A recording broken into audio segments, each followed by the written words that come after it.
नमस्कार, ईटीवी के खास कार्यक्रम ग्राउंड जीरो से में आपका स्वागत है। मैं हूं अमित कुमार। आज ग्राउंड जीरो से की टीम पहुंची है मांडर विधानसभा क्षेत्र में। आज के अंक में हम बात करेंगे मांडर और तमाड़ विधानसभा क्षेत्र का। दोनों ही इलाका राजधानी से सटा हुआ इलाका है, लेकिन इन इलाकों में आज भी बुनियादी सुविधाओं का घोर अभाव है। इसके साथ ही ये दोनों इलाका कृषि प्रधान इलाका है, लेकिन सिंचाई के पर्याप्त साधन नहीं है। आखिर अब तक ये समस्याएं क्यों हैं, इसके लिए हम लोगों के बीच जाएंगे, जानने की कोशिश करेंगे कि इन समस्याओं के अलावा कौन ऐसे छोटे छोटे समस्याएं हैं जो हर दिन उनके सामने होते हैं। लेकिन इससे पहले आपको दिखाना चाहेंगे दोनों ही क्षेत्रों पर आधारित ये विशेष रिपोर्ट।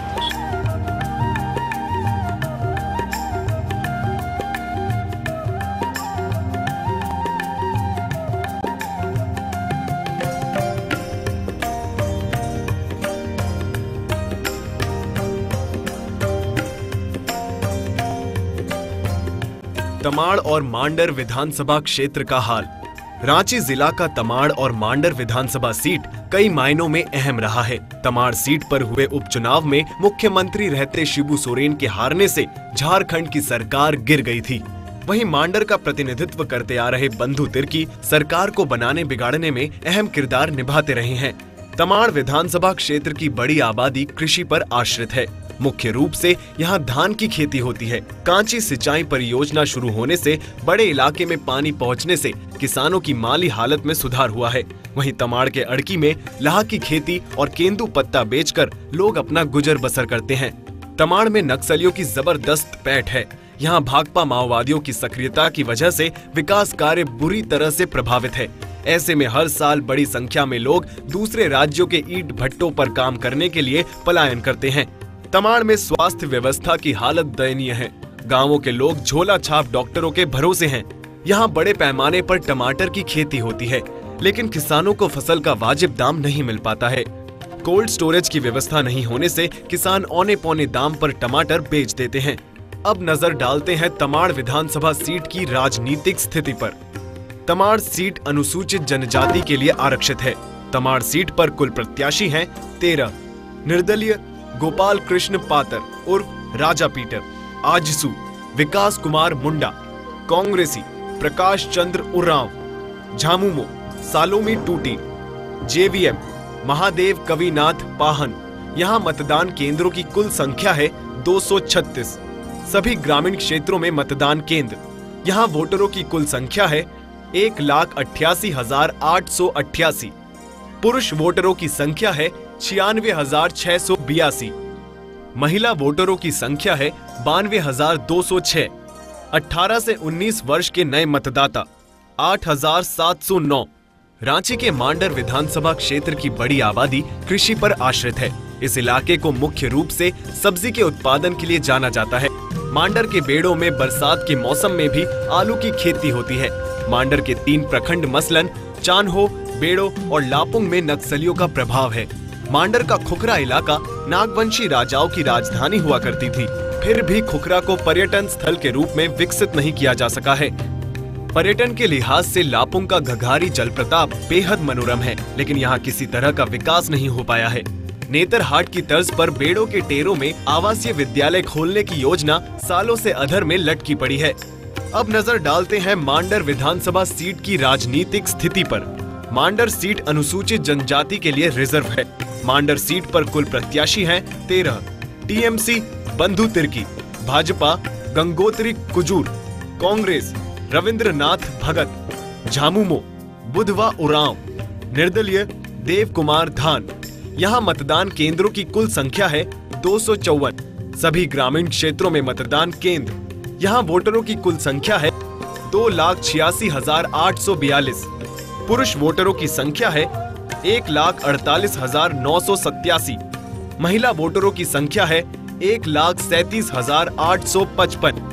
18 से 19 वर्ष के नए मतदाता 12,142। 2005 के चुनाव में जदयू के रमेश सिंह मुंडा ने निर्दलीय प्रत्याशी गोपाल कृष्ण पातर उर्फ राजा पीटर को हराया था, लेकिन नक्सलियों द्वारा रमेश सिंह मुंडा की हत्या के बाद हुए उपचुनाव में गोपाल कृष्ण पातर ने मुख्यमंत्री रहे शिबू सोरेन को हराकर झारखंड की राजनीतिक हवा बदल दी थी। फिर 2009 में हुए चुनाव में जदयू की टिकट पर मैदान में उतरे राजा पीटर ने आजसू के विकास कुमार मुंडा को कांटे की टक्कर में 1471 वोट के अंतर से हराया था। हम बता दें कि विकास मुंडा नक्सली हमले में मारे गए रमेश सिंह मुंडा के पुत्र हैं। इधर मांडर सीट के लिए 2005 में हुए चुनाव में निर्दलीय बंधु तिर्की ने कांग्रेस के देव कुमार धान को बड़े अंतर से हराया था। 2009 के चुनाव में भी बंधु तिर्की के सामने कांग्रेस के देव कुमार धान थे, लेकिन बड़े अंतर से हार गए थे। हमने रिपोर्ट के जरिए दोनों ही विधानसभा क्षेत्र की जमीनी हकीकत दिखाई। जो बड़े समस्याएं थे वो हमने दिखाया, लेकिन अब यहाँ के जनता से बात करने के लिए गाँव में चलेंगे और जानने की कोशिश करेंगे कि हर दिन इन्हें किन समस्याओं से जूझना पड़ता है। और इसके लिए सबसे पहले हम जाएंगे तमाड़ विधानसभा क्षेत्र के किसी गांव में और वहां लोगों से बात करेंगे कि आखिर अब तक जनप्रतिनिधियों ने क्या किया। लेकिन इससे पहले वक्त है एक छोटे से ब्रेक का, और जब ब्रेक के बाद मिलेंगे तो मिलेंगे तमाड़ के किसी गाँव में। तो आइए चलते हैं तमाड़ के किसी गाँव में।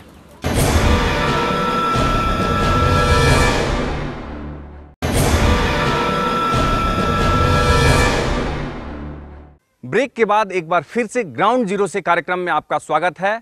अब हम पहुंचे हैं तमाड़ विधानसभा क्षेत्र के रेलाडी गांव में। अगर इस गांव की बात करें तो अन्य गांव से थोड़ा बेहतर जरूर है, क्योंकि यहां पर आवागमन की सुविधा है। यहां आने वाली जो सड़क है, बुंडू से अगर बात करें या फिर सिल्ली से बात करें तो यहां पर आने की व्यवस्था है। लेकिन यहाँ के लोगों से जानने की कोशिश करेंगे कि कौन ऐसी समस्या है जो हर दिन इनके सामने होती है। क्या है आपकी नज़र में एक समस्या? इस समस्या ऐसे हमारी समस्या जो नहर जो है जो थी पहले, लेकिन इसमें और एक समस्या है कि वो पक्की यदि हो जाए तो और पानी थोड़ा बेहतर आएगा। आप देख सकते हैं ये कृषि प्रधान इलाका है। नहर इनके पास है, लेकिन सालों भर अगर कहें तो पानी नहीं आता है। और पानी उतना आता है कि एक फसल होता है, दूसरी फसल की अगर बात करें, गेहूं की बात करें, तो उस समय इनको पानी नहीं मिलता है। और लोग हैं, क्या समस्या है जी? यहाँ पे नहर जो है ना, वहाँ पे क्या बोलते हैं, रायसा नदी से हम लोग की नहर आती है जी। तो वहाँ पे एक डैम बनना चाहिए, क्योंकि चदरा है वहाँ पे। तो वहाँ पे परमानेंटली डैम बन जाएगा ना, तो पानी हम लोग कृषक हैं, इसलिए इनको समस्या शायद ये सता रही है कि पानी सही समय पे नहीं मिलता है। बाबा, अगर आपसे हम जानना चाहें कुछ समस्या के बारे में, तो क्या है इस गांव में समस्या? इस गांव का समस्या तो वही है कि नहरे का सबसे बड़ा समस्या है। बिजली का भी समस्या है, आती है लाइन, लेकिन असली काम का समय नहीं रहता। रात को रहेगा, दिन को कभी रहता है, कभी नहीं रहता है। तो ये बताइए कि आप बुजुर्ग आदमी हैं, सरकार की कई योजनाएं हैं आपके लिए, पेंशन वगैरह की व्यवस्था है, क्या वो मिलती है आपको? नहीं, पेंशन नहीं मिलती है हमको पेंशन नहीं मिला है। आप देख सकते हैं, शायद हम रोगी भी हैं। इन्हें मालूम नहीं है कि इनको जो सुविधा मिलना चाहिए सरकार से वो क्या है, और शायद इसीलिए बता भी नहीं पा रहे थे।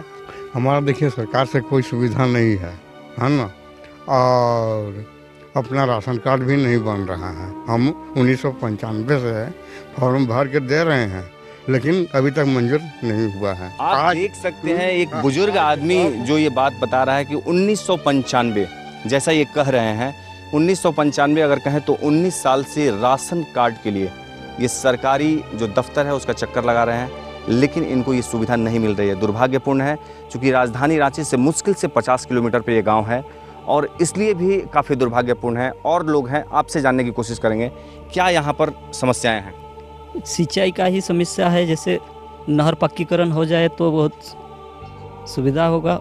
और एक गो यहाँ रेलाडी पंचायत में हाई स्कूल का हो जाए तो यहाँ के पढ़ाई के लिए बहुत अच्छा होगा। यहाँ पे आसपास मिडिल स्कूल तक है सुविधा? हाँ, मिडिल स्कूल तक सुविधा है यहाँ। हाई स्कूल एक गो जनसंख्या के आधार पे हो जाए ना, बहुत अच्छा रहेगा यहाँ। आप देख सकते हैं, इनको अपने बच्चों की भी चिंता है कि आने वाले समय में जो युवा होंगे, जो बच्चे होंगे, उनकी शिक्षा कैसे होगी, ये एक समस्या है। हमने पहले भी कहा कि जो ये गांव है अन्य गांव से अलग नहीं है, कुछ स्थिति बेहतर ज़रूर है। और भी कुछ लोग हैं, हम बात करते हैं। क्या समस्या आपकी नज़र में? समस्या तो अभी हम लोग के लिए नहर मुख्य है। अगर खेती हम लोग सही ढंग से कर पाएंगे ना, तो जीविकोपार्जन हम लोग का अच्छे ढंग से चलेगा। हम लोग को डैम बनना चाहिए, मेन चीज़ हम लोग का पानी है। हमारे साथ कुछ महिलाएं हैं, उनसे भी बात करेंगे कि उनकी क्या समस्याएं हैं हर दिन। सबसे पहले एक बच्ची है, इनसे हम जानने की कोशिश करेंगे, छात्रा, कि आपने कहाँ तक पढ़ाई की है? मैं ग्रेजुएशन तक की हूँ, लेकिन इससे आगे नहीं कर पाई हूँ, क्योंकि रांची आने जाने में सुविधा नहीं हो पाती है। और मैं एक बात और कहना चाहूँगी कि महिलाओं के लिए भी रोजगार के अवसर मिले ताकि महिला लोग आगे बढ़े, आत्मनिर्भर बन सके। खेत गोट नहीं है ना, 2 गो बेटा है, बेटा हिस्सा कुछ नहीं होते है, पढ़ाई लिखाई नाती पुती के नहीं पारते हैं, लाल कार्ड नहीं है, कुछ नहीं है। गरीब लोगों के लिए कई कार्ड, कई ऐसे व्यवस्था सरकार ने बनाया है, पेंशन की योजना है, वो आपको नहीं मिलता है? नहीं मिलता है। आप देख सकते हैं इंदिरा आवास नहीं मिलता है। आप देख सकते हैं कि जो सरकार की योजनाएं हैं वो यहाँ पर नहीं पहुँचती है, 50 किलोमीटर तक नहीं पहुँचती है। आप समझ सकते हैं सुदूर के इलाके हैं वहाँ पर क्या स्थिति होगी। हम इनसे भी जानने की कोशिश करेंगे क्या कुछ समस्या है। घर में शौचालय है सबके घर में, अगर बात करें तो सबका घर में तो शौचालय उपलब्ध नहीं है और पीने का पानी का, स्वच्छ जल का ये होना जरूरी है। अब हम पहुंचे हैं मांडर विधानसभा क्षेत्र के मलती गांव में। हम ये जानने की कोशिश कर रहे हैं, ये बताइए आपके नज़र में कोई समस्या, एक समस्या जो गांव में हो? समस्या यहाँ बिजली की है। किसान को, यहाँ का सारे किसान जो है खेती बाड़ी में निर्भर है। यहाँ के जनता को बिजली के नए अभाव में आपका सिंचाई के लिए बहुत परेशानी होता है। मिट्टी तेल अभी 60 रुपये कर दिया है। लोग पढ़े लिखे तो हैं लेकिन उसको कुछ काम नहीं मिल रहा है। वे लोग बाहर की ओर जा रहे हैं अपना काम तलाशने के लिए, अपना गांव घर छोड़ के जा रहे हैं, अपना कल्याण नहीं कर पा रहे हैं। यही सब सारा चीज़ समस्या है हमारे गांव में भी। आज से 4 साल पहले ITI हमारे बस्ती से जस्ट बगल में एक हेसमी गांव है, ज़्यादा से ज़्यादा आधा किलोमीटर, उससे भी कम होगा, ज़्यादा नहीं है, एक बस्ती के बाद है। वो ITI अभी तक चालू नहीं हो पाया है। यहाँ के 80% से ज़्यादा लोग खेती बाड़ी पर निर्भर हैं। यहाँ की मिट्टी तो उपजाऊ है, लोग हाड़ तोड़ मेहनत भी करते हैं, लेकिन खेतों में किसानों के लिए पानी नहीं मिल पाती है। यहाँ पर अगर उत्पादन कर लेते हैं तो मंडी अच्छी नहीं है जहाँ इसको उचित मूल्य मिल पाए। आज अगर यहाँ कृषि के क्षेत्र में, रोजगार के क्षेत्र में नई सृजन अगर किया जाए, औद्योगिक व्यवस्था किया जाए, तो ये क्षेत्र हम सोचते हैं कि पंजाब और हरियाणा से किसी मामले में पीछे नहीं रहे। हमने मांडर और तमाड़ विधानसभा क्षेत्र के लोगों से बात की, समस्याओं को देखा, और अब आखिर इन समस्याओं का समाधान क्यों नहीं हुआ, इसके लिए हम जाएंगे जनप्रतिनिधियों के समर्थकों के बीच और ये जानने की कोशिश करेंगे कि क्या मजबूरी रही कि इन समस्याओं का समाधान नहीं हो सका। लेकिन इससे पहले वक्त है एक छोटे से ब्रेक का, और ब्रेक के बाद जब हम मिलेंगे तो मिलेंगे तमाड़ और मांडर के जनप्रतिनिधियों के समर्थकों के बीच।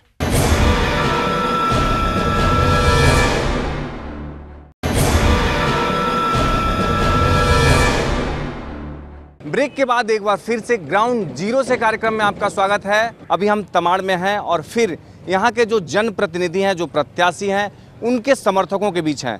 कई पार्टी के यहाँ पर लोग हैं, उनसे हम जानने की कोशिश करेंगे कि राजधानी से काफ़ी नज़दीक होने के बावजूद यहाँ जो समस्याएं हैं, जो पहले समस्याएं थी वही आज भी हैं। आखिर इसका वजह क्या बना?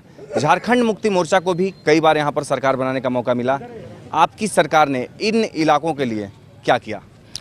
इन इलाके के लिए हमारे माननीय मुख्यमंत्री महोदय जो जितना भी सरकार आया, जो 12 साल में नहीं कर पाए वो 12 महीना में कर करके हमने घोषणा पत्र पर उसको जारी कर दिया है। जो हमारे हेमंत सरकार ने क्या क्या काम किया है। हमने हमेशा विपक्ष की बहुत अच्छी भूमिका निभाई है।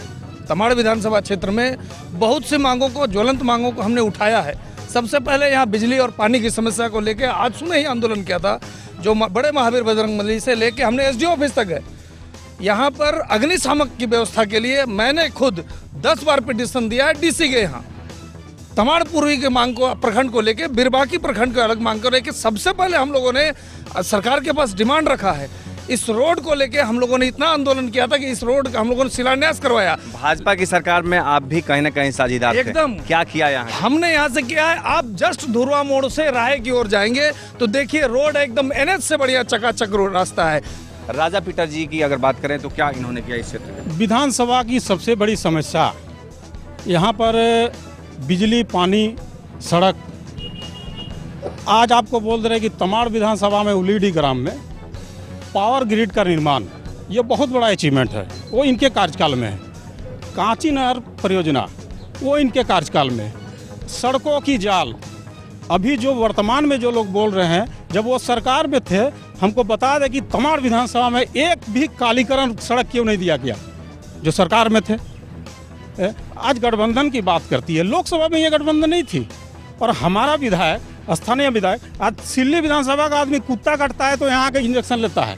और भी लोग हैं, जेएमएम के लोग हैं, इनसे भी हम जानना चाहेंगे कि अगर आपको मौका मिलता है तो क्या कीजिएगा? अगर हमारी सरकार अगर बनती है तो जितना हम लोग घोषणा पत्र में जारी किए और जितना जनता के हित के लिए, जितना किसान मजदूर के हित के लिए, देखिए हमारी सरकार गरीब किसान मजदूर के हित के लिए काम कर रहे हैं। यहाँ पर रिक्शा से लेकर के किसानों को पानी से लेकर के बिजली, सड़क, शिक्षा से लेकर के लाल कार्ड, पीला कार्ड, 1 रुपये किलो चावल तक हमारी सरकार दिया है। और बाकी जनता को जितना बेबुनियाद समस्या है, हमारी सरकार बनती है तो जब हम 12 साल का काम 12 महीना में करके दिखाएं, बाकी काम हम 6 महीना के अंदर करके दिखाएं। कांग्रेस के लोग हैं, इनसे भी जानने की कोशिश करेंगे, मौका अगर मिला तो क्या कीजिएगा? घोषणा पत्र के अनुसार प्रत्येक परिवार में एक रोजगार की जो है प्राथमिकता के आधार पर उसको पूरा किया जाएगा और प्रत्येक विवाह वाले परिवार में एक मंगलसूत्र की योजना है उसको पूरा किया जाएगा। बीजेपी के पास कोई एजेंडा नहीं है। तमाड़ के जनप्रतिनिधियों को आपने सुना, उनसे हमारी बात हुई।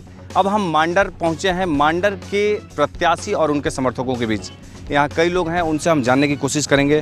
चूँकि यहाँ के लोगों ने कई सवाल खड़ा किए हैं, हम इनसे जानेंगे कि आखिर अब तक राज्य गठन के 14 साल हो गए, उसके पहले भी यहाँ पर विधायक बने, कई दलों के विधायक बने, यहाँ पर बुनियादी सुविधाओं का घोर अभाव है। क्या किया आप लोगों ने? खासकर जिस व्यक्ति के साथ आप हैं वो भी पिछले 10 साल से यहाँ विधायक हैं। जो मूलभूत समस्याएं हैं तो हमारे विधायक निरंतर उसके लिए काम भी करते आए हैं और अभी भी उनका प्रयास जारी है। उनका बहुत सारा आपका ग्रामीण क्षेत्र में जैसे जल मीनार हुआ, चान्हो में कॉलेज का स्थापना उन्होंने कराया, बेड़ो में एक महिला कॉलेज का स्थापना कराया। इस तरह से शिक्षा के क्षेत्र में, स्वास्थ्य के क्षेत्र में आपको चान्हो में हॉस्पिटल, लापोंग में हॉस्पिटल, इस तरह का अपने विधानसभा क्षेत्र में और अन्य भी इसके अलावा धार्मिक, सामाजिक बहुत से ऐसे या जो प्रतीक हैं आपको शहीद शब्द से जुड़ा हुआ बहुत सारे ऐसे स्मारक हैं, उनका भी उन्होंने उस क्षेत्र में भी कई उन्होंने उल्लेखनीय काम किया है। आज हम 5 राज्यों को यहाँ से सब्जियाँ खिला रहे हैं। हमें अगर मौका मिला तो मैं इसे बिल्कुल नासिक की तर्ज पर यहाँ वैज्ञानिक तरीके से खेती, उन्नत तकनीक से खेती और सभी सिंचाई की सुविधाओं समेत, बिजली की सुविधाओं समेत जो हो सकता है मैं उसके लिए प्रयास करूंगा। और शिक्षा के लिए, खासकर शिक्षा के लिए मेरे पिताजी ने भी काम किया था, मैं शिक्षाविद रहा हूँ। ऐसे शिक्षा के संस्थान खोलने का प्रयास करूंगा कि यहाँ के बच्चे पढ़ें, लिखें और रोजगार पाने का प्रयास करें। चलिए, कांग्रेस प्रत्याशी का कहना है कि जो पुराने समय में पहले इनके जो पिताजी थे, विधायक थे, उन्होंने काम किया और उसके बाद लोगों ने कोई विकास नहीं किया, इनका ये कहना है। लेकिन भारतीय जनता पार्टी के प्रतिनिधि हैं, हम इनसे जानने की कोशिश करेंगे। आपके भी उम्मीदवार हैं मैडम, आपकी जो चुनाव लड़ रही हैं, आप ये बताइए कि भारतीय जनता पार्टी की सरकार रही इस राज्य में लगभग 9 साल तक, इस इलाके के लिए विधायक कोई भी हो, आप लोगों ने क्या किया? जिस योजना का हम नाम उठाकर आप देख ले, वो सारी योजनाएं भाजपा की देन है। नई सरकार ने सिर्फ बालू से तेल निकालने का काम किया है, कोई नई योजना देने का काम नहीं किया। राजधानी से सटे मांडर का विकास नहीं हुआ। मांडर का विकास, देखिए, मांडर के विकास का हाथ और पैर विधायक होते हैं, आप इस बात को स्पष्ट जानते हैं। हमने संघर्ष किया है, हमने मांग किया है, लेकिन उसको पूरा करने की कुवत विधायक में होती है, जो हमने आज तक नहीं पाया और इस बार पाएंगे और मांडर का विकास करके दिखाएंगे। आप देख सकते हैं सभी राजनीतिक दलों के अपने अपने आरोप प्रत्यारोप हैं, लेकिन इनका दावा है कि अगर इन्हें मौका मिलता है तो विकास जरूर होगा यहाँ पर और तेज़ी से विकास होगा। हम भी उम्मीद करेंगे कि 2 दिसंबर को जब यहाँ की जनता मतदान करने जाएगी तो बड़ी संख्या में निकलकर एक उपयुक्त उम्मीदवार, एक उपयुक्त विधायक का चयन करेगी, जो इनकी समस्याओं को आगे सदन तक और सरकार तक पहुँचा सके। इसके बाद हम किसी दूसरे विधानसभा क्षेत्र में मिलेंगे और एक नए इलाके के साथ मिलेंगे, वहाँ की जो हकीकत है इसको बताएंगे आपको ग्राउंड जीरो के माध्यम से। तब तक के लिए हमें दीजिए ग्राउंड जीरो से इजाज़त। नमस्कार।